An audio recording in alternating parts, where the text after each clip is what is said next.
Fala galera do nono ano, tudo bem? Eu sou o professor Gigão, alguns nonos anos aí já me conhecem, já dou aula para vocês e a galera aí dos outros nonos vai estranhar, né? Que era o professor Sérgio aí que dá aula, mas eu estou substituindo ele aí por um tempo, tudo bem? E hoje, como nós estamos vendo na tela aí, nós vamos falar sobre um assunto super legal que é biodiversidade. E esse termo ele começou lá em 1980 mais ou menos, aonde ele foi usado como sinônimo de uma expressão. Qual expressão? Diversidade biológica, né? Os vários tipos de plantas, de animais que nós temos aí no nosso globo. E realmente é uma variedade muito grande aí que nós temos, principalmente aqui no Brasil, né? E falar em biodiversidade é falar realmente da riqueza, né? Das espécies que nós temos nas regiões e das variações recorrentes aí dentro dessas espécies, né? E aí nós temos toda aquela história lá de evolução, que fala sobre a seleção natural, de Lamarck, de Darwin, que eles têm todas aquelas teorias de evolução e de seleção natural. Mas hoje nós vamos falar especificamente sobre a diversidade biológica mesmo, a biodiversidade, tudo bem? Nós temos várias áreas do nosso planeta que tem uma biodiversidade legal, né? Essas áreas, elas têm os seus animais e as suas plantas específicas em cada área, né? E toda a área do planeta apresenta biodiversidade. Entretanto, algumas regiões ela é maior, porém não significa que a importância das outras áreas que têm uma menor biodiversidade seja pouca. Na verdade, tem também. Todo local do planeta tem uma grande importância para o globo em si, tá? Cada espécie tem o seu papel na natureza e é fundamental para quê? Para o equilíbrio do nosso ecossistema, como nós estamos vendo aí, né? Aí na telinha nós vemos a planta que produz o quê? O oxigênio. Nós vemos ali os herbívoros, né? Você está vendo o coelhinho ali. Aí depois você está vendo o carnívoro que se alimenta do herbívoro. E aí nós vemos, por exemplo, quando esse carnívoro, essa raposa, esse lobo, sei lá que bicho horroroso é esse aí, quando ele morrer, o que vai acontecer? Alguém vai se alimentar dele? Sim. Nós vemos ali os seres decompositores, as bactérias decompositoras, que inclusive tem uma aula gravada no canal aí, para o 7º ano. Quem quer saber um pouco mais sobre as bactérias, eu gravei uma aula bem legal sobre as bactérias, tudo bem? Então vamos lá, conceito de biodiversidade, qual que é? A expressão diversidade biológica, antes esse termo fazia referência simplesmente ao número de espécies que viviam numa determinada região, né? Ou seja, a quantidade de animais, plantas, micro-organismos de uma área, tudo bem? Mas o seu significado, com o passar do tempo, tornou-se muito mais complexo, incluindo o quê? Incluindo também os aspectos de diversidade, genética, a diversidade genética dos organismos, etc. Ficou muito mais complexo esse termo, ok? O Ministério do Meio Ambiente ele ainda frisa que biodiversidade abrange toda a variedade de espécie, flora, fauna, micro-organismo, as funções ecológicas desempenhadas por estes organismos em geral nos ecossistemas, nas comunidades, nos habitats, etc. Tá?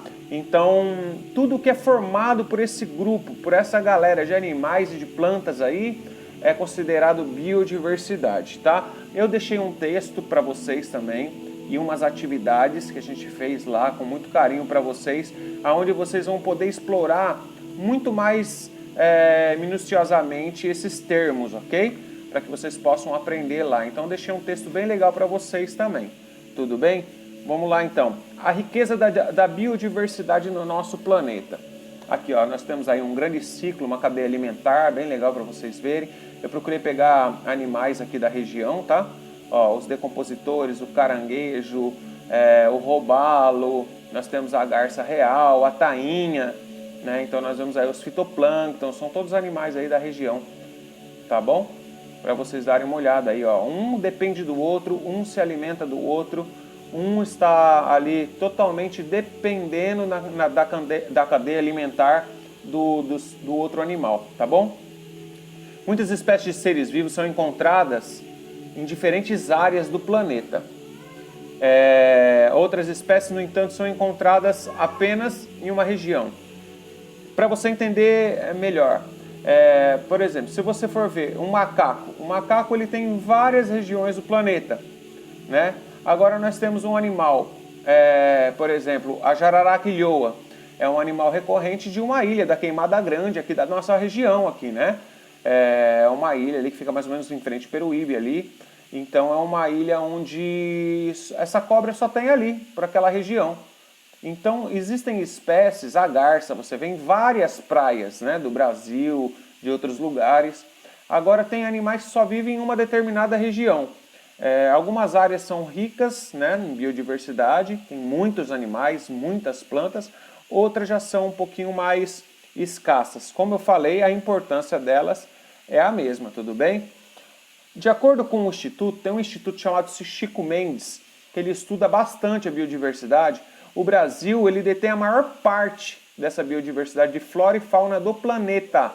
De flora e fauna de todo o globo terrestre, né? E de acordo ainda com o Instituto, mais de 100 mil espécies e 43 mil espécies de vegetais, mais de 100 mil espécies de animais e 43 mil espécies de vegetais conhecidas pelas ciências estão ali na nossa biodiversidade, né? E os seres vivos, eles dependem do quê para ter uma boa diversidade? Por que o nosso planeta tem bastante biodiversidade? Por quê? Primeiro, a extensão territorial. O que é isso? Extensão territorial é exatamente aquilo que você entende por tamanho, né? Então nós temos o tamanho do nosso país, é muito grande. Então tem espaço aí para bastante animais e plantas, né? E a outra coisa é o clima. O nosso clima aqui é muito bom. Nós temos climas variados, nós temos desde clima frio lá no Rio Grande do Sul, até climas quentes na Amazônia, Roraima, no Nordeste. Então, a diversidade biológica de animais e de plantas é muito grande, né? No Brasil, as regiões da floresta amazônica, por exemplo, e da Mata Atlântica se destacam muito, né? Então tem muitos animais na floresta amazônica, na Mata Atlântica. Aqui são fotos aleatórias, tá? Não só do Brasil, que eu coloquei para você ver um pouquinho da biodiversidade aí do nosso planeta, a coisa mais linda, né? O lugar onde nós vivemos é a coisa mais linda. Olha lá, eu falei que existem lugares que a biodiversidade não é tão grande assim, né? Por exemplo, um desses exemplos é o deserto. Nós sabemos que o deserto ele é limitado, né, na sua biodiversidade, ali não são tantos animais que vivem ali, principalmente por causa ali da falta de chuva, da quantidade ali do baixo nível de chuva, etc. Tá? A importância, vamos falar um pouquinho sobre a importância e a necessidade da preservação da biodiversidade no planeta. A biodiversidade, queridos, é muito importante em diversos aspectos, né? De acordo com a última convenção que teve sobre diversidade biológica, a biodiversidade do nosso planeta, ela não só abrange, não só é importante para o aspecto ecológico, como nós pensamos. De forma nenhuma. São vários valores que a biodiversidade de animais, de plantas, tem para o ser humano.